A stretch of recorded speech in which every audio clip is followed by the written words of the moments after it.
Hello, everyone. If you've tuned in for the Underwater United States, brought to you by the Woods Hole Oceanographic Institution and the Mid-Atlantic Regional Council on the Ocean, you're in the right place. We'll get started in just a few minutes.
Once again, if you're just joining us, you're tuned into the Underwater United States, brought to you by the Woods Hole Oceanographic Institution and the Mid-Atlantic Regional Council on the Ocean.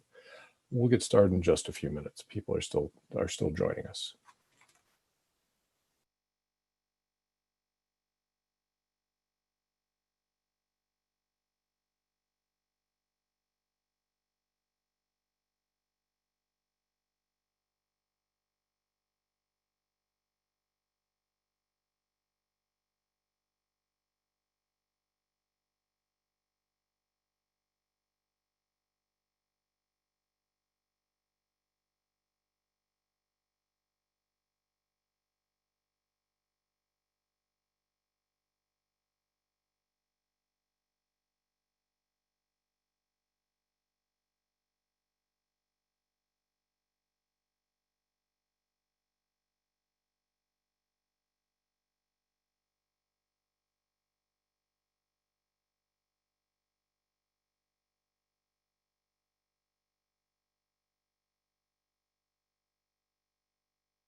Once again, if you're just joining us, you're tuned into the Underwater United States, brought to you by the Woods Hole Oceanographic Institution and the Mid-Atlantic Regional Council on the Ocean. We'll get started shortly.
Hello and welcome to the Underwater United States, exploring the life and ecosystems in the U.S. exclusive economic zone.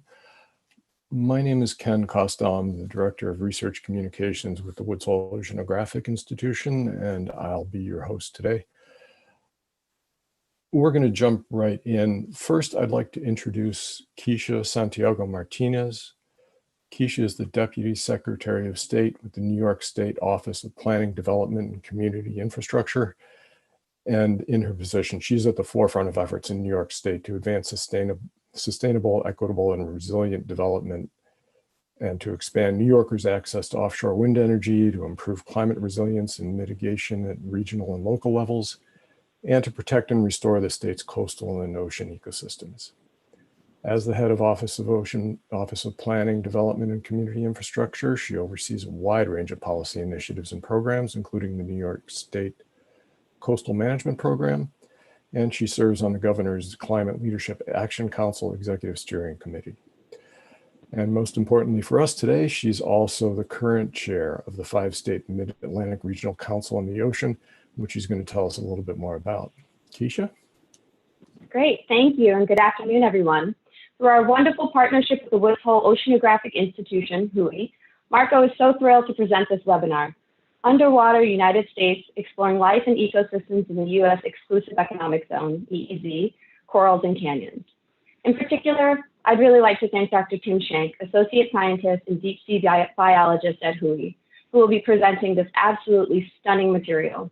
I'd also like to thank the Gordon and Betty Moore Foundation, whose continued support allows Marco to collaborate on projects like this, which yield important data that can be used to inform and guide ocean policy and decision-making. I have the great honor of serving as chair of Marco, which is a regional ocean partnership for the Mid-Atlantic. Established in 2009 by governors from New York, New Jersey, Delaware, Maryland, and Virginia, Marco is an interstate collaboration that addresses shared regional priorities and provides collective voice on important ocean issues that transcend political and geographic borders. Dr. Shank's research on mid-Atlantic corals and canyons, which you will learn about during today's webinar, has been an important contribution to building an understanding of deep sea habitats off the mid-Atlantic coast. His research is directly relevant to Marco's goals of helping states and other decision makers in the region maintain sustainable ocean resource use and healthy ocean ecosystems. Millions of people live along the mid-Atlantic coast and spend time recreating on its beaches and shores. Yet few people know that far offshore and deep underwater lie some of the most majestic and remarkable features in our ocean. Deep sea canyons run along the underwater coast of the mid-Atlantic and provide vital habitat to ancient corals and other unique species. Studying these fragile habitats and the hidden and unusual species that live in them is so important to understanding how decisions and daily behavior can impact little known but critical areas of the ocean far away and unseen. Poor water quality can be harmful to slow-growing aquatic life like coral. Climate change can disrupt water movement, and marine debris has even been found in these remote deep sea canyons. Over the next hour, we will cover some of these exciting findings from the 2019 Mid-Atlantic Deep Sea Canyon Expedition. You will learn about the important discoveries gleaned from these unique and poorly understood habitats, which will help raise awareness about their importance. Based on this exploration, our team has also created an ocean story and a story map, which can be found on Marco's website. Detailed information is also available on Marco's Mid-Atlantic Ocean Data Portal, and a link will be sent out to all members who are participating in an email after the webinar, along with some additional resources. Once again, I want to thank you all so very much for joining us today. This is really going to be an exciting virtual tour for some of Mid-Atlantic's most stunning deep sea canyons and coral colonies. With that, I'd like to turn it back over to Ken. Thanks, Keisha. And I want to reiterate some of that story map that Marco has produced is really stunning. And I can't tell you how pleased we are to be working with Marco to organize this event today. And thanks also for Marco's support of Tim's work. It's really important to be able to shed light on the canyons and the marine habitats of the mid-Atlantic. Before we get started, I'd like to take just a quick minute to get a sense for where people are tuning in from today. If you joined us on Zoom, you should be able to see a pop-up poll appear on your screen shortly. There it is. asking you to indicate the state where you live. Most of these are the states that Marco encompasses, so I imagine we'll have quite a few from those, as well as from Massachusetts, where WHOI's located. If you're not from one of those places, you have just two other options. Click the one that's closest to you. While we're finishing up with the poll, I'd like to give you just a few tips on how to optimize your Zoom event experience today and how to participate. Later on in the program, our presenter will be taking questions from all of you. If you'd like to participate, please use the Q&A button in the Zoom screen and type your question into the window that appears. Most of you are probably more familiar with the chat feature of Zoom meetings, but we've disabled that today for the webinar. So please submit your questions via the Q&A button. If you're watching on the YouTube live stream on the WHOI or the Marco channels, you can submit questions directly into the comment box and someone from our team will relay them to me. We very often get hundreds of questions, but we'll make every attempt to get as many of you as possible. We've had over 500 people register, so we may have a pretty active Q&A session. I also want to let you know that we'll be recording the event, and the event and the recording will be available later on the WHOI and the Marco YouTube channels. And let's see, the results are in, and Keisha, you'd be happy to know that New York is showing a distinct lead in in people tuning in. Okay, let's get started with the main event now. Tim Shank is a deep sea biologist and an associate scientist in the biology department, and also the former director of the Ocean Exploration Institute here at the Woods Hole Oceanographic Institution. He's known for his research on the ecology and evolution of animals that live near deep sea hydrothermal vents, on seamounts, and in underwater canyons and trenches. He's conducted more than 60 scientific expeditions in the Arctic, in the Atlantic, the Pacific, and the Indian Oceans, and he's completed more than 50 dives in the research submersible Alvin. He's also conducted more than 100 dives with autonomous underwater and remotely operated vehicles, including making the first use of a one-of-a-kind remotely operated vehicle in some of the ocean's deepest trenches, including one expedition that I was fortunate to be on with him. He's also the author of the award-winning best-selling book, Discovering the Deep. So he is well-placed to tell us all about the canyons of the Northeast. So Tim, thanks for being with us. Take it away. Thank you very much, Ken. I really appreciate it. And thank you too, Keisha, for all those great comments. It's true, I've had 28 years of exploring and conducting research in the deep sea. And I've been all over the world. I've been very fortunate. But I have realized that we have the deep sea right off our coast here. And it's been an amazing sense of energy and renewal of trying to understand the deep sea and all its glory and what it means to us and how it impacts us, that I'm so thrilled to be here today and add my welcome. Thank you for joining us here today. And let me share some things with you, some things I have never presented before. You're going to learn some new things today. And I'm really grateful to be here. It's also not just a single effort. There were people who conducted expeditions with me in the canyons, Dr. Martha Nizinski, Taylor Heil, and Brian Kidlin, and Matt Podium, and a lot of others. And the research vessel Bigelow was also instrumental in this. And there's engineers and technologists. Anyway, it's not a one-person show. And so I'll acknowledge them at the end, but I want to do that at the front as well. So anyway, I would love to get started. I always want to get started by telling people about what it looks like. I've tried to show them what it's like to be on the seafloor and how far these canyons are away from us. They're less than 100 miles in some cases. And so when the first mapping data came out only 8 years ago off our own coast, I made this animation to try to show that. And if we could run that animation, you can see here we've got Long Island and Cape Cod in the top left. And what we're going to do is I'm going to take you underwater and take you down to the canyons. Here's Long Island. We're going to slip underneath Cape Cod because it's so local to us here and go over Stellwagen Bank and the continental shelf, which are over now, relatively flat. And then we're going to dive over into the deep sea, into the canyons. When the glaciers were retreating 20,000 years ago, water, rivers carrying lots of sediment carved out these canyons. Sea level was much lower then. And you can see them all here. There's 90 canyons, over 90, between Canada and the Carolinas. They're astounding. They're massive. They go from a quarter mile deep down to 2.5, 3 miles deep. Here you're seeing some seamounts that are off our coast called the New England seamounts there too. But you can see them all the way down the coast.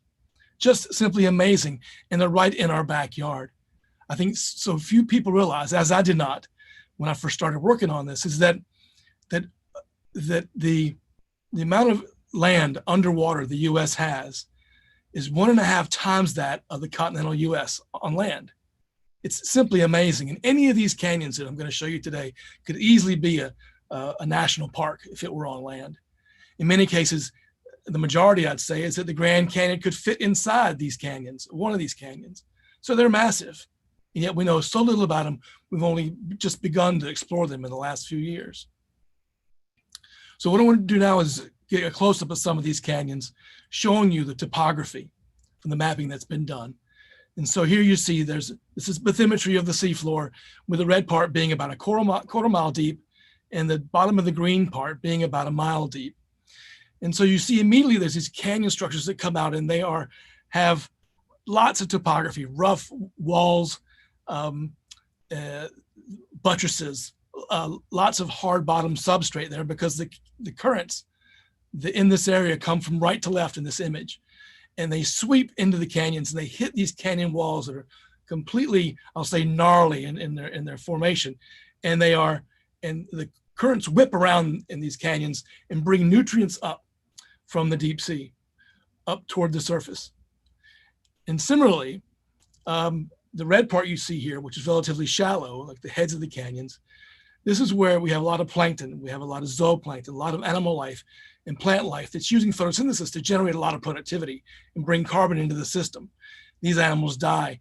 And they fall to the seafloor as carbon. And so there's a lot of productivity in these canyons. And it's not just coming up and coming from the bottom and coming down from the top through currents, but it's also being fed by animal systems that are living there. It's amazing to me to learn that these are hotspots of biological diversity, these canyons, when it comes to whales and dolphins. They flourish in these hotspots of productivity. This graphic you see here, the New England Aquarium, shows that the head of the canyons, the top of the canyons, the red part you see, is loaded with marine mammals. Just in one day of surveying by plane, they see Rizzo's dolphins, 50 humpback whales, 120 fin whales. There's more than 13 species of whales they see, and more than 10 species of dolphins, all flourishing because of this nutrient-rich waters that are funneled into the canyons. So these canyons have a major impact on biodiversity and the life that lives there. It feeds everything, including humans. When we first came to North America, we really benefited from the fisheries, and I think we still do, from the productivity in these canyons. So to go to the next slide, in 2012, we initiated studying these canyons. They weren't even mapped yet. Through work with Martha Nazinski and others, you can see here the canyons we've identified in yellow along the margin of the East Coast here. And we studied for 2 years the northern canyons in the Northeast. And in 2014, we set our sights on surveying the Mid-Atlantic canyons, see what was in them. They had virtually been unexplored. And we didn't have a submarine or a really remote vehicle to go in there and do the first order survey. We needed a really reconnaissance vehicle. And so I want to click in now and show you just a little bit closer the survey areas that we use with this vehicle. Here's a zoom in to show you a couple things. Here are the canyons we looked at in 2014. There were 8 of them, 7 here in the Mid-Atlantic. And you see how close they are to New Jersey and to Delaware and to Maryland. I mean, these things are less than an hour and a half car drive from the beach, okay? So they're really in our backyard. They are our underwater America. They're ours as we have national parks or any lands anywhere. They're part of our country. And yet they remained unexplored until just a few years ago, or even mapped for that matter. And so you can see them here distributed as Washington Canyon, Accomack, Leonard. I'm just reading the names off because you're going to hear them again and again during this talk. Wilmington, Spencer, Lindenkohl, Colorado, and then many more minor canyons, smaller canyons. If we go to the next slide, I'll show you a subset of these that we looked at. So here you see, again, topography of the seafloor, and you see the continental shelf in red, basically flat, right? And then you go down into these canyons, Washington Canyon on the far left and Wilmington on the far right. You can see how these cut into the continental shelf. We call them incised canyons. They incise the margin. as opposed to like Accomack and Leonard you see in the middle there that just barely snig the continental shelf. And so when we first saw these maps, we said, I wonder if the productivity, the energy in these canyons is different.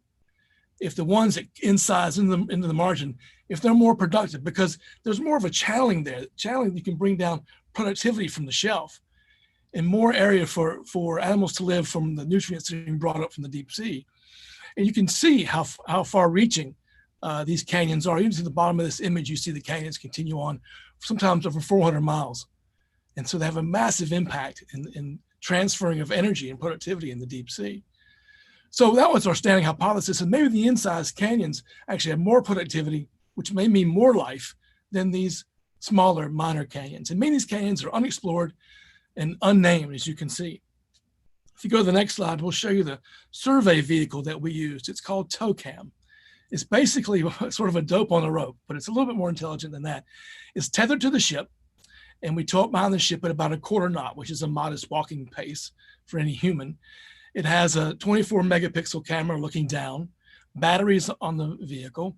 It can measure temperature, depth, and it has flash strobe lights. It takes a picture every 10 seconds. And so we tow this along the seafloor for maybe eight hours at a time in these canyons, starting from deep and going up to shallow. It logs the images on board the vehicle. We bring it on board, we download the images, and then we analyze the images for whatever life we see in them. And so here's what I want to show you that we saw. The next slide, please. In these canyons, it was just amazing. We found really high diverse deep sea corals and sponge ecosystems in these canyons. And here's just one example. You can see the canyon sort of rock itself. It's like there's a wall here with a large buttress jutting out. You see lots of these corals, these yellow fan corals, all different kinds. To date, we think we've discovered over 70 species of corals that live in these canyons. The next slide will show you just another example. You see they have this morphology. They're almost like trees jutting out from the walls. These are called bubblegum corals, which occur in almost like dense forests. They're really amazing. It's hard to get a sense in a still image of just the three-dimensionality of these corals and how they dominate. I think we have a short video here I want to show to give you more of a sense of what this place is like. Here you see another buttress like this, a slope on the margin of a wall here, just a vertical walls that extend for hundreds of feet. If we roll that video, in the first image here, you'll see that we've even got over 15 corals of different species. It's just amazing.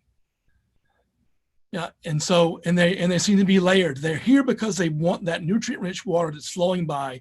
It's sweeping all the sediments off these rocks. These are mushroom corals, and they're not like shallow water corals, as I'll tell you in a minute. They don't need sunlight. They live in absolute darkness. Here are just scads of single groups of stony corals, lots of red crabs, all this vertical structure here for these corals to be on. You see this one jutting out. This is a bubblegum coral that's white. Just amazing, but lots of animals living on these corals is one of the things I'm most passionate about, is the life that these corals host. And here's a large hakefish that makes its home around these corals. They actually dig out, some of these species of fish dig out little holes that they live in and create more three-dimensional habitat for these corals and other animals. There's sea stars here. But you can see they're massive. They're maybe 6 feet more in some cases. And so they're just astounding. And we find these in virtually all these canyons, as I'll talk about in just a minute. And here's a close-up. You can see there's shrimp living on this paragorgia, a bubblegum coral, red one. You can just see the tentacles there. And this is what I'm going to talk about next, is deep water corals. But it's a really good illustration of the polyps that are on these corals. They're not shallow water type corals. They don't have zooxanthellae or symbiotic algae. They have feeding polyps that have tentacles on them that grab particles in the water. If we go to the next slide, I'll give you a description of these deep water corals that seem to dominate these canyons. These corals live in darkness. They're deeper than 50 meters or 150 feet. They love cold temperatures. If things get really warm, I'm thinking of 14 degrees Celsius. I don't know if that's 50 degrees Fahrenheit, something like that. They don't like it very much. They love to be in strong currents because that's how they feed. They need those nutrients that are coming around this organic material in the water column that's coming by. So they don't have zooxanthellae like shallow water corals. They're super slow growing. something that we've dated a few of these corals in our scientific community, and they can be hundreds of thousands of years old, believe it or not. And one of the things I really studied here is that how they provide habitat for more than 3,500 species around the world. So they really are foundation species. They're ecosystem engineers in these canyon systems. There's 4 major types of corals in the deep sea. There are hard corals, like you've once seen pictured here, that's white. And you see one here that's octocorals in the bottom left. They're soft corals. We also have black corals of different types. Well, I'll talk about these in just a second. And also sea pens. These are octocorals that actually love sediment almost exclusively and have a really hard, rigid axis and really fleshy polyps. If we go to the next slide, I'll tell you a little more detail about these corals. Here's an example of a stony coral. These actually build reefs, these colonial corals in the deep sea. And what they're stony because they have their skeleton on the outside and the fleshy parts on the inside, kind of, anyway, the next slide will show you a soft coral where it's just reversed. That the skeleton's on the inside. This is a very small skeleton here, but there's a thin veneer of tissue over the skeleton, and then you have these polyps. And they're called octocorals because they have 8 tentacles that surround a mouth. And that is what the polyp is. And so they wave these tentacles out, they capture particles and bring it into the mouth. It's simply amazing. If you go to the next slide, I'll show you a black coral. And they have their polyps too, but they have 6 tentacles that make a polyp, but they're linear along a branch. They're not in a circle. That's pretty amazing. And so Tim, you're probably saying to me, Tim, this is not black, this is orange. Well, black corals can be yellow, white, red, pink. It's the skeleton that's black. And it's that unique skeleton they have that actually people cherish them for jewelry. In this case, a lot of the ones in the canyons are this orange color. And they also feed in the water column. If we go to the next slide, I'll comment something about the ecology of these corals. I mentioned that they're really slow growing. This is an example of one off Hawaii. It's in about 500 meters of water, or 1,500 feet. It's about 4 feet tall or so. And this was sampled, and it was dated, and it's the oldest living thing we've ever known in the ocean. It's over 4,000 years old. It means these corals are growing microns a year. Which is pretty amazing. And so it means that they're so slow growing that if you happen to disturb one of them, if you knock one of these over or cut off a branch or something, it's going to take a long time, centuries, for these things to grow back. And so we're always cognizant of that. As scientists, we go out and we only take a small snippet so we can understand who it is and more about its ecology and its evolution.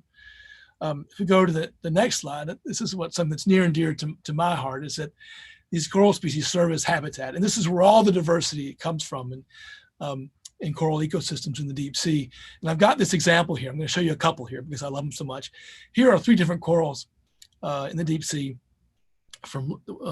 There's one on the far left, one in the center that's yellow, and one on the far right that's kind of feathery. And each of them have a brittle star on them. And there's one down below too, actually. There's a white coral down below. It's a hard coral. And they each have a different species of brittle star living on them, yet they're only less than a foot apart, this host coral. And so somehow these animals have learned how to recognize a certain species of coral, settle on it, and spend their life there. These are very specific co-evolved relationships that are simply fascinating. We go to the next slide. Here's another example. Here's a yellow coral, a soft coral that's got a brittle star on it that will spend its entire life there, we think. And somehow it finds it wraps its arms around that coral, it feeds in the water column, we think. Maybe it may clean off the coral and feed off material off the coral. And you also see an anemone here that also lives exclusively on deep water corals. It's pretty amazing. Next slide, please. We'll show you a crab that also is highly evolved to be and live only on this particular soft coral.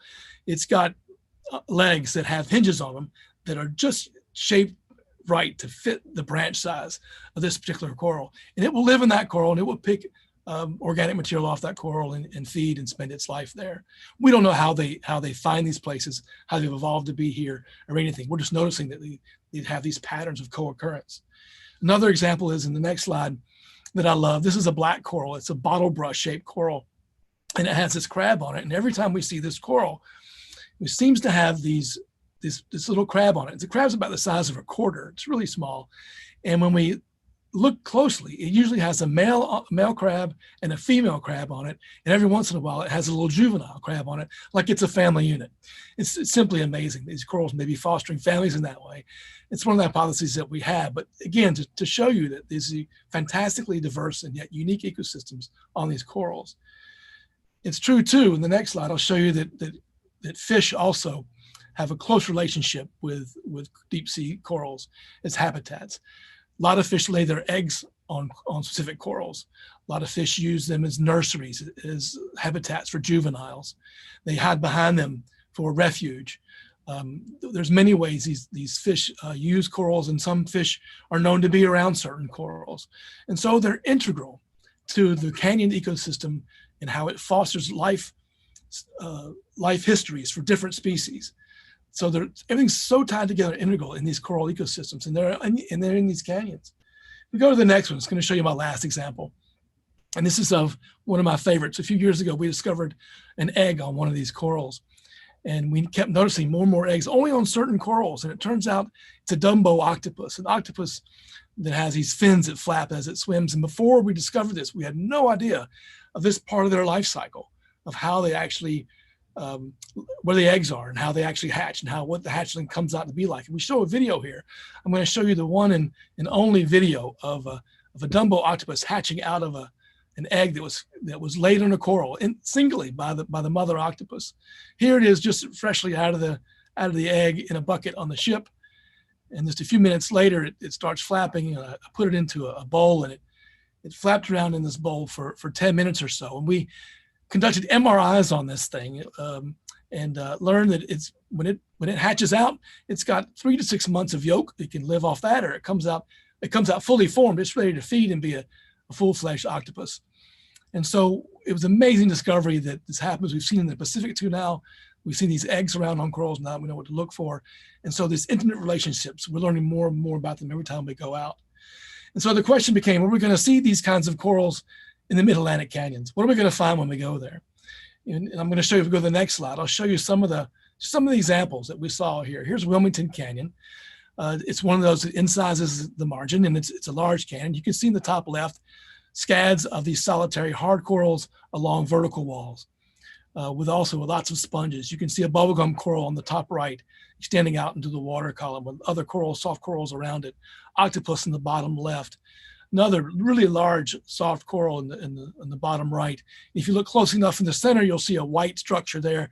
That's actually a plastic bag. And I'll talk about that in a little while later. But here, lots of diversity, lots of coral ecosystems here in Wilmington Canyon. If we go to the next one, which is Lindenkohl Canyon, another large canyon. On the right, you see soft corals living on the margins of the walls there too, flourishing, doing really well. If you look at the left-hand side, we saw a lot of this in Lindenkohl Canyon and Spencer Canyon. But these are skates that occur in large abundances on the margins of these walls. And we saw this a lot with synaphid-branchied eelfish, with hakes and other fish that they would aggregate along these walls. Truly amazing. We see next example in Spencer Canyon, another mid-Atlantic canyon, close to Lindenkohl and Wilmington. On the far left, you're looking down now at the top here. You see a line of soft, hard corals along the margins of that wall. My screen went a little bit blurry here, but anyway, there's lots of soft corals here on the right. I mean, all the canyons that we saw flourished with corals. So that's great. So that's good. That's the first question. Are there corals in these canyons?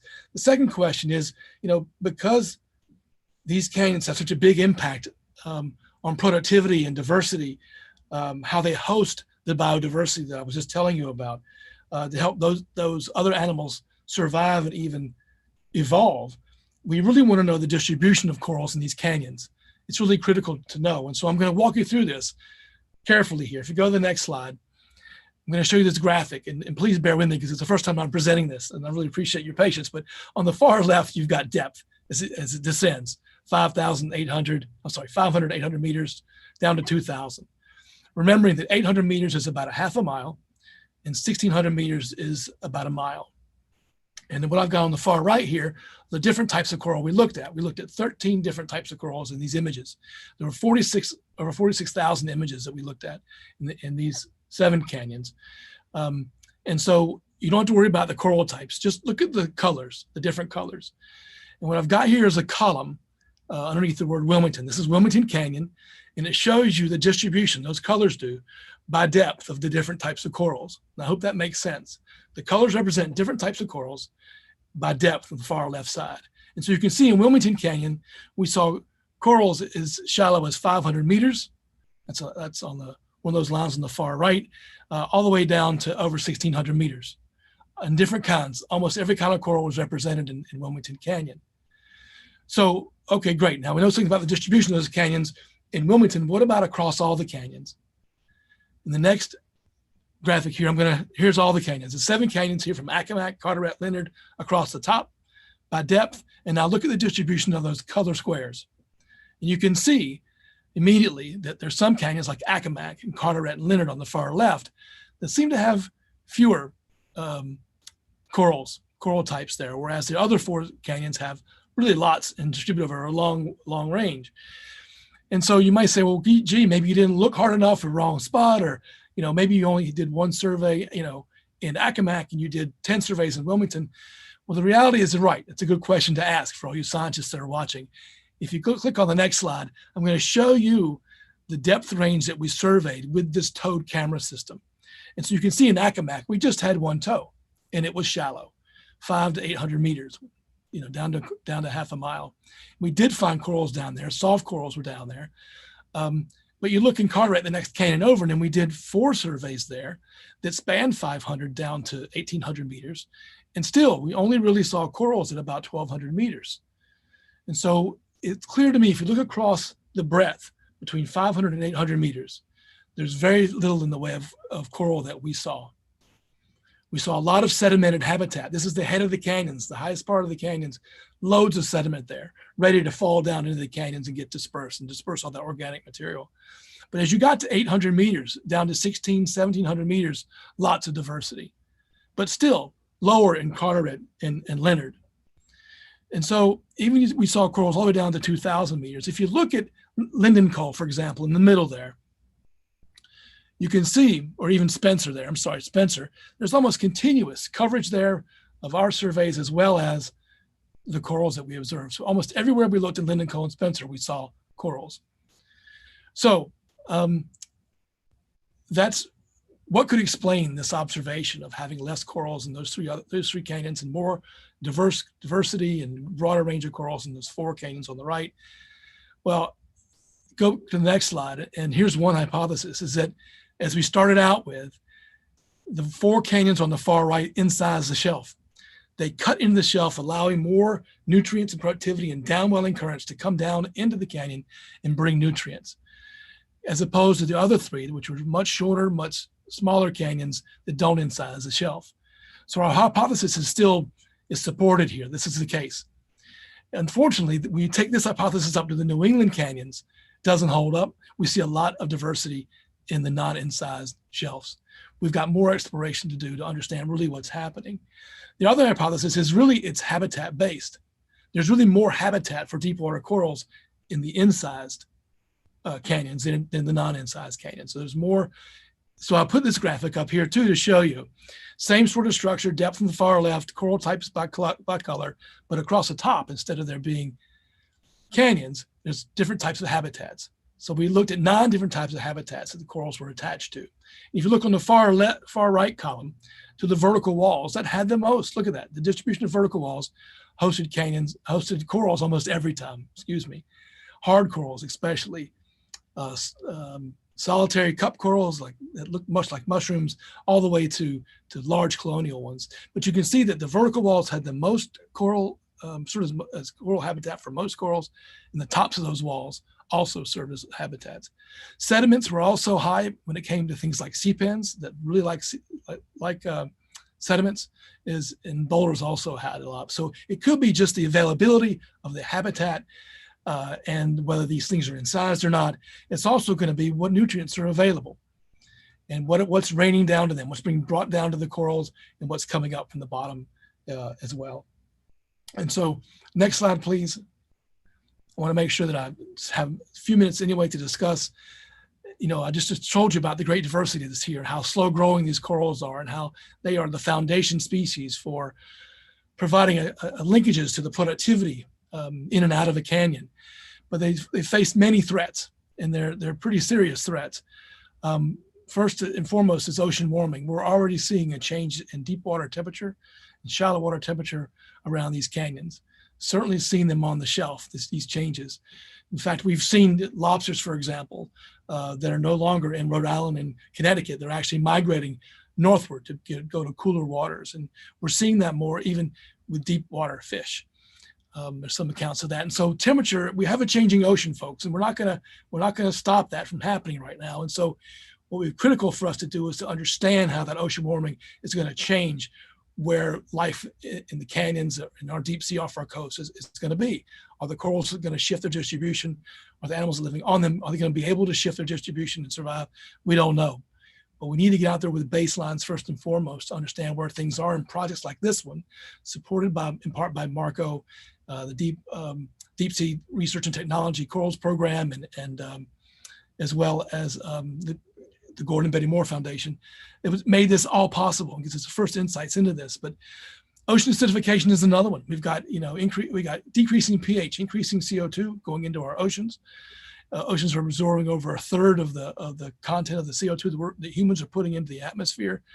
What happens if it gets too acidic? These corals have calcium carbonate skeletons that grow so slowly, they won't be able to grow. They'll actually disintegrate or dissolve faster than they can actually grow them. So all that coral foundations are lost, all that diversity is lost, and that's a serious issue. We also have extractive industries, and that's why I have this picture, the Deepwater Horizon, where we also worked on deepwater corals associated with that. We did see damage to coral life due to that spill in the Gulf of Mexico 10 years ago. And we also have extractive industries like bottom fishing, trawling of the bottom. That's a picture in the bottom right off of Australia, actually, where they brought up all that is stony corals you see in there. It could be thousands of years of growth taken away in a day. And we also see a lot of marine debris. And of the 40 canyons we've surveyed to date, we've seen trash, human trash in each one of them. Plastic, metal, things left over from fishing, like you see in the top right, like nets and traps. We see that a lot and at varying depths. So anyway, I want to make sure we have some time for questions. I'm going to go to the next slide and then wrap up. I want to talk about sort of the future, what we're going to do now and what's important to do now. We need more exploration. If I could tell you, our surveys were only, maybe a kilometer long, less than a mile long, each one of them, most likely yielding about 2,000 images. It's hardly really a robust way of systematic exploring and learning what's there. If I were to put a dot on this map inside these canyons for the length we covered, you wouldn't be able to see it. It's tiny. And so we need more exploration to know what's there so we can look at the patterns and make our hypotheses and try to discover more and give more information to management councils and whatnot for their decisions on how to manage these resources. But we also need to examine the role that canyons play in really controlling, sustaining biodiversity. And that is what maintains these corals and the health of these corals and the health of the animals that live on them. We also need to understand, I just told you that canyons are not all alike. They have different species in different canyons, different diversity at different depths. And so what's in Wilmington Canyon or Washington Canyons, not what's in Accomack or Leonard Canyon. And so the question we have now then is, does Washington Canyon feed other canyons? Are they the source of larvae and diversity for other canyons? And do Accomack and Leonard Canyon, which are smaller and don't have the diversity, are those sinks? Do corals go there and really don't propagate out and become part of the diversity for the future?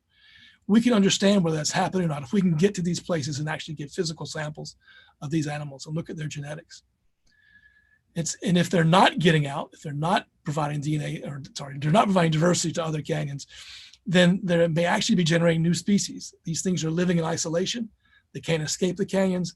They're just evolving in situ. And that's why we have so much diversity in these canyons, is the canyons are helping to form or generate these new species. And lastly, I've already mentioned it, but we need to really understand the impacts of climate change.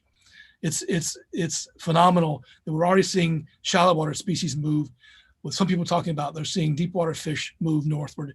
And so if we're not out in front of this, we're not going to know what's going to happen and the changes that are going to occur and how they're going to impact this diversity, which ultimately impacts humans and our food. Lastly, you can learn more about all the things I've talked about today in a report that's available on the MARCO website. It's at midatlanticocean.org. And so please check that out if you will. And that ocean story they put together too, that goes canyon by canyon, as does a report about what we found there and what we're learning. And so lastly, I really want to thank a lot of people, and certainly the chief scientist of the missions. We have Martha Nizinski with NOAA Fisheries, Taylor Heil and Luke McCartan, who were here, who did a lot of the image analysis and work on this, merging the navigation we had from the vehicle to find out exactly where these corals and all this diversity was or is. And certainly want to thank the NOAA Deep Sea Coral Research and Technology Program for their initial support to make those missions happen at sea, the captain and crew of the Bigelow, and the technical team that's with the camera system, and certainly the support given in part by MARCO and the Gordon and Betty Moore Foundation to make today possible. And thank WHOI and MARCO for hosting this event today. I really appreciate it. And now I'm ready for any questions you might have. Thanks so much for listening. Wow, that was fantastic. Thanks. I consider myself fortunate to be able to hear you talk about this repeatedly. You know, I've heard you give presentations like this many, many times, and I learn something new every time. And by the look of the questions we're getting, a lot of people are picking up, are getting a lot of things. But I want to exercise moderator's prerogative and ask a quick question of my own first. You know, the fact that I learn something new every time, I think, is not an indication of my lack of attention to what you're saying. But you said something repeatedly when you were talking about some of the organisms that live on the corals. You kept saying, we think, or we hypothesize, or we don't know. And I was wondering if you could just speak a little bit more to that level of newness to science and what you're just learning and what there is still yet to learn that you think you can learn, or what's even beyond that. Yeah, that's a great question, Ken. And I think, you know, we're still in the exploratory phase. This is still Lewis and Clark on U.S. land. It's just underwater.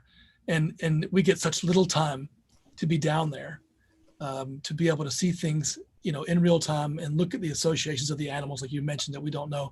We're just identifying the patterns, and it's so exploratory. You know, last year we had 3 dives in one of the canyons in the Northeast, and we may have had 4 hours per dive in a submarine. And we made 9 samples of corals, and 3 of them we think are new to science. There were bubblegum corals. I mean, if we go down and we have just a few hours to be able to, I mean, the learning curve is astronomical because we're learning so quickly. With each species comes a different evolutionary history, a different coevolution with the animals it lives on, maybe in what habitat it lives in. You know, it's astounding. We have so many more questions than answers, but the value of asking these questions is so valuable in and of itself. We want to know what lives there, because I'm really now starting to see, just through this MARCO work, frankly, the links between the marine mammal systems that in some of these whales dive down to 2,000 meters, okay, that they are interacting with the corals. They're scooping up sediments on the seafloor. They're feeding down there. They're defecating down there. They are sloughing off a lot of material as they go. And so I feel like there's this connection with the deep sea to the shallow water that's almost, that we can see through the lens of these canyons that we can't see anywhere else. It's astounding to me that this is just, after 28 years of doing this, thinking that I was going to remote places around the world. I was going 2 miles down, 3 miles down in submarines to an alien world. It's fascinating. But here we see, for me, for the first time, the impact and linkages that are happening. And we don't have the physical measurements yet to understand the currents that are happening down there in a single canyon to really know what's happening yet over periods of time. So I don't want to be a long-winded answer, but we're on the massive exploration phase and just its cusp. And so that's why this program was so valuable to get the initial reconnaissance, even to be talking about these questions. That sort of jumps into a question here that that Carolyn has, and Carolyn is a middle school teacher we know in Massachusetts. She says she studied the sea star. It's a Henricia genus. I can't get the species name right if I tried, and that live on sponges in subtidal ecosystems in grad school. She asked, "Have you found any sea star symbionts on deep sea corals? I saw what looked like a hippisteria in one of your photos, but it was on the seafloor." And I think that gets to that question of, are there more connections into the shallow shelf that you might not know about in the canyons? It's true, Ken, that we'd see both of those genera in the deep sea, in the canyons, and mostly when we see sea stars that are predators on corals. They love to eat corals, and they will sit there for what we think are months at the rate that they would feed. And they eat the coral polyps, and they go down individual branches. And so that's just in the last year, 2 years, that's become of intense interest, how things are feeding on these corals and the rates of their feeding. And it's interesting you mentioned the connection again, and I didn't mention that the largest migration on Earth occurs in the water column in the deep sea as things move up and down day and night to be in sunlight, to take advantage of things, and then to hide in the deep, dark sea when predators are coming out. But I didn't also felt, I did show a picture, I think, or a video of a red crab. And there's a large red crab populations in these canyons, and they migrate hundreds of meters, if not kilometers a day, going up and down. They're constantly moving. And they're part of that transfer of energy and productivity up and down, the connectivity into the canyons. It's also one of the fisheries that we have, red crabs are, but so they're really important. There's more and more examples of how these things are connected. I think Carolyn's picking up on that too. Yeah, and then we had another question here from Elva asking about that vertical connection as well. As have there been any studies done about the relationship between surface productivity and the incised or the unincised canyons? Do we know what that mechanism is? Yeah, the short answer is there's been no real comprehensive study that's looked at that in a single canyon. All right. Well, Elva, you got a PhD topic right there. That's a great topic.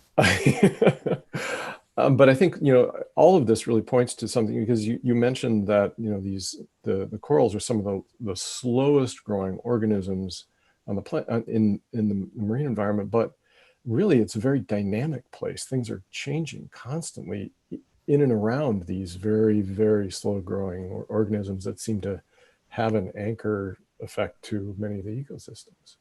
It's really true. You wonder how they're able to cope with the changing, or how they're able to adapt to changing environment. And I think that they have, I don't know how they do it. There are people out there that are seeking out genes that will be adapted for changing climatic conditions in corals. And that search continues. Some feel like they found things, but the answer is I don't know. I really don't know. I do know this. We did a study on fossil coral, these single hard solitary corals, look like mushrooms. And we went and sampled those along the seamounts of the Atlantic at different depth ranges. And we were able to date those and look at that and how that dating corresponded to where they were at depth and with that age of the coral to climatic changes. And it showed that those solitary corals actually migrated up and down with depth over changing climatic conditions on the order of thousands of years. So where they were 15,000 years ago versus 20,000 years ago versus 75,000 years ago, they would have check that or track those changes over that climatic time scale. And so it's clear that corals do respond over that kind of time length. But if you change the system really fast, we don't know. And that's why I think it's absolutely critical for us. It's our backyard. It's right here. We have the technology to do it, to form baselines in these canyons and set up places where we can look at these areas over time and how they change. One of the things I didn't mention was that they're slower growing, yes, but we don't see them colonize. We really don't see areas where massive colonization is taking place and these little small corals are there. We don't see it. And so they may be seriously slow to colonize or recolonize an area, one that's disturbed or one where they've got to migrate to somewhere else because of the climatic conditions or the oceanographic conditions aren't good for them. So, We've had several people asking, both on Zoom and on YouTube, how are the canyons named? Because some of them seem to relate to places on land, some of them are people's names. They're mostly, from what I know, they're mostly named after people. Like the governor of the state, I think it was Governor Carteret, I think, if I remember right. We just had a most recent name was Lindenkohl Canyon here in the Northeast. There we go. Yeah, there's some of the names there you see. Yeah. And I can't explain. I mean, maybe Wilmington and Baltimore are obvious. I don't know. Norfolk are place names. Washington's a place name, but and then you have things like Alvin and Atlantis and Nantucket there that are named after, I think, the Alvin and Atlantis, the ship and the submarine. Yeah. But the most recent one name was after Brian Kinlan, which is a good friend and colleague who went on these initial missions in the Northeast. He was a modeler of habitats and life in those habitats for NOAA, and he passed away a few years ago, and we honored him by naming a canyon after him.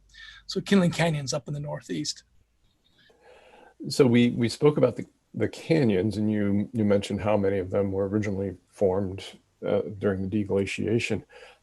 But Mort here on Zoom is asking, or no, I'm sorry, not Mort. John is asking, what about the seamounts? How are they formed? Seamounts were formed from a hotspot of volcanic activity in the middle of the Atlantic. And as it's the western part of the Atlantic seafloor moved northwest over hundreds of millions of years, that it tracks that hotspot. So it created a seamount. The seamount migrated on top of the plate, the oceanographic plate that's a seafloor, and it migrated toward New York, frankly. And so these are sort of extinct volcanoes, hotspots. In fact, if you really look at the geology, that New England seamount range traverses all the way up into northern New York as mountains. Thomas was asking also, what's the water temperature for these corals? I mean, we're familiar. I think a lot of people are familiar with maybe scuba diving on reefs and in warm tropical waters. Well, what's it like for these corals? We see these corals at deep water temperatures of 4 degrees Celsius, 5 degrees Celsius, 7 degrees Celsius. I'm sorry, I'm not doing it in Fahrenheit. I can't think that way. It's just not my language. I'm sorry. 37, 40, somewhere. Yeah, and so I know that hard corals like Lophelia, the reef-building coral Lophelia, really doesn't like warm temperatures. If it gets more than 14 degrees Celsius, again, I don't know what that is exactly, it really starts to die.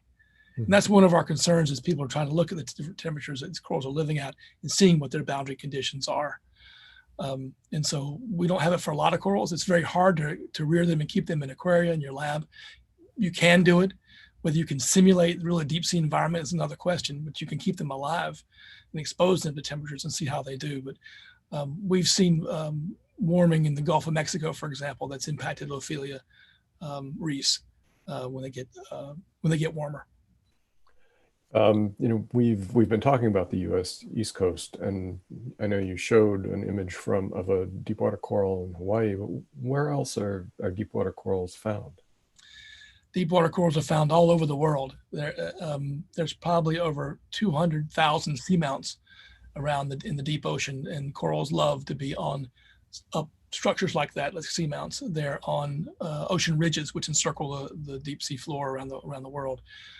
They're in canyons around the world. There's canyons in the Arctic. There's canyons off of New Zealand. I mean, every continental margin seems to have canyons of some sort. And so they are, we believe, around the world. And we see them as deep as 6,500 meters or so around there. So they go really deep too. Allison is asking, the difference that you see in species, you've noted the differences in species that you saw in each of the canyons. Have you also noticed any physical or chemical differences in the movement of water or in the composition of seawater that might speak to some of those differences? That's a great question. And people are looking at that now. We haven't done that in the canyons yet. We haven't really had that access to the data and whatnot. That's our next step, I think. But there are people who are doing it in the Pacific that have done it really well on seamounts in the Pacific, looking at different, not just temperatures, but water masses that have different salinities, densities and temperatures and whatnot, and how they're seeing a correlation between coral types and water mass types with those properties. It's often hard to distinguish between the impact of depth on a given species of coral, for example, versus temperature, because they co-vary together. As you get deeper, you get colder. Yeah. And so determining what individual factor might be controlling the distribution or range of a single species can be really difficult. But you can come up with a set of observations that can limit the alternatives, the options. So there is evidence that groups of coral species are found in certain water masses in the Pacific on different seamounts. Are there similar canyons on the West Coast? John is asking. There are canyons on the West Coast off of California and whatnot that have been studied quite a bit. Because of the tectonics of North America, the deep sea occurs very close to the margin there, and so it drops like it's all a canyon, and then within that drop you have gullies that become a canyon, and so they have been well studied. They have corals, they have sponges, they have lots of fish there. The deep sea is amazing. If you give the deep sea some hard bottom or even some sediments, there's going to be lots of life there. It really is truly amazing. Life will always find a way. Yeah, it's true. I gave this sort of very broad litany of the places you've been at the start of the program, and I've been fortunate to be on a couple of expeditions too. One of them, very exotic place just north of New Zealand to the Kermadec Trench, one of the deepest places on Earth, and yet, as you said, right here in our backyard, we have this amazing diversity and this amazing abundance of life. How does this place that we might overlook because it seems, it's just our backyard, how does this place compare to some of the other places you've been to around the world over the years? Wow. I mean, that's like a half-hour answer, but I think, yeah, I know. I've studied hydrothermal vents. I mean, I've witnessed, the only seafloor eruption that was really witnessed by a person's eye. There's some amazing places that I've gone to. I've been very fortunate, but I think to the point of your question is that these canyons, our deep sea, and that's right here off our coast, is a window to access we don't have other places, right? We have the technology, we have the ability to get to these places in less than a day, without the great expense. And so it's a living laboratory for us right here off our coast. And the fact that we have multiple and different kinds of canyons is such a natural laboratory setup ready to go. So I'm talking to marine mammal people for the first time in my life, and how that might interact with deep water corals and how they might supply each other with energy, productivity, carbon. I think that it's hard to compare hydrothermal vents and exploding volcanoes on the seafloor to whale carcasses on the seafloor that have a whole unique set of life on them to a canyon. I think the value here in terms of what we can learn now in the next generation of deep ocean science is dramatic. It's really, people are going to catch on to these canyons are right here, and we can do a lot of time series studies here that are going to revolutionize the way we think about how life can live in the deep ocean and on Earth. I think that speaks to what makes them so special, is the potential for learning. One of my favorite times in a lab on a ship is when something comes into the lab straight off of the seafloor, and people like you look at it and go, "What's that?" We've done that many times. I remember there were 28 biologists on board. We brought something up from 7 miles down, 10,000 meters in the Kermadec Trench, where you were there, Ken. And these are the world's leading biologists. It felt like, and we had no idea what phylum to put this animal in, and it was ridiculous. I think that's why I do it, from the sense of discovery and amazement.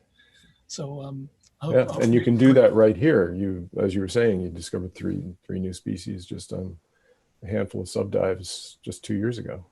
Yeah, and we were myopically just looking for corals too, and the different corals that were there. We weren't looking for all the other things that are there. And we know that species in the sediment that we can't see are really diverse in these canyons. Didn't even really get to that, but all this organic material that's landing on the seafloor and going deep into the sediments, they're thriving down there because of that productivity. And we really need to get a better handle on how those things are all related. We've got time for a couple of questions. Just quickly, Elise is asking, what can people do help these canyons, to help them thrive, and just that? What can people do? You know, I would say, you know, the human impact in the canyons is, it can be seen visually by just the amount of trash we've seen, the plastic that we've seen, the plastic bags and magazines, and I've seen toilets and showers, and I've seen airplane engines, and there's all kinds of cans of all sorts, you know, soda cans. I mean, it's just phenomenal. Yeah. There you see there's a piece of black plastic there in the center of the screen on the sedimented seafloor. And then we see lots of nets. It's just how it is. And, you know, I don't, you know, don't litter, you know, don't, you know, I think, you know, we could talk about not littering or stop the stream of plastics or whatnot. And that's always a mindful thing to do. But I think we need to change the way we think. If you can do that, if you can influence people that make decisions about funding research, about learning more about these things, about people that want to make television programs about this, to educate people about our ocean and how it impacts us every day. I'm learning more and more about that all the time. I used to actually think that the deep sea was remote and it didn't impact us at all. And now I know that the deep sea is coming up to meet us in the shallow waters off our coast here in these canyons. And I know that the food that I'm eating at dinner came from near or in these canyons, Jonah crab, red crab, whatever, that's, you know, that's vital for us. I get that. You know, I'm not a scientist who's advocating any which way except for information. My goal here, my job here, is to try to give information to people to make good decisions, to educate you, the public, about what we're learning. I'll learn with you as we go, and be more intelligent about the decisions we make. If you value the deep sea, your oceanography, your oceans at all, that control your daily weather and your climate every day, then behave like it. Make it part of your life. Make yourself aware of it. Last question: what's next for this data and for the work that you're doing? And so these data are tremendous, because what we can do with this depth, location of corals by depth, and by the maps that we showed you, we know the slopes of the habitats the corals are on. So we know now from this work that if a slope in a canyon is over 45 degrees, we're really likely to see corals of a certain kind. We see vertical walls, we're likely to see hard corals and certain soft corals. And so we can put those in models now and predict where we can't go and explore, but we see these slopes, these vertical walls, that this kind of corals ought to be there. And by predicting that, we can say, hey, what should it look like? How many corals are really down there? How much are they producing? How much are they giving to habitat to the other animals? I mean, it's a launch pad. These data are a launch pad for predictive modeling of where things should be for biodiversity through the corals, and what our plans should be next to explore, to where do we go to. I mean, I want to go there and sample corals and look at how they've co-evolved with the animals living on them. I need physical samples of the DNA to do that. And so where am I going to strategically target where to go? And changes with depth I'm going to look at, and across these canyons. And so, you know, if we can model where they should be, that's a much greater chance of getting to these corals and making really massive discoveries. All right. Thank you, Tim. I think that's all the time we have for questions today. Before we close, I want to say again a big thank you to Keisha and to Marco and to Tim for sharing your thoughts and your insights with us.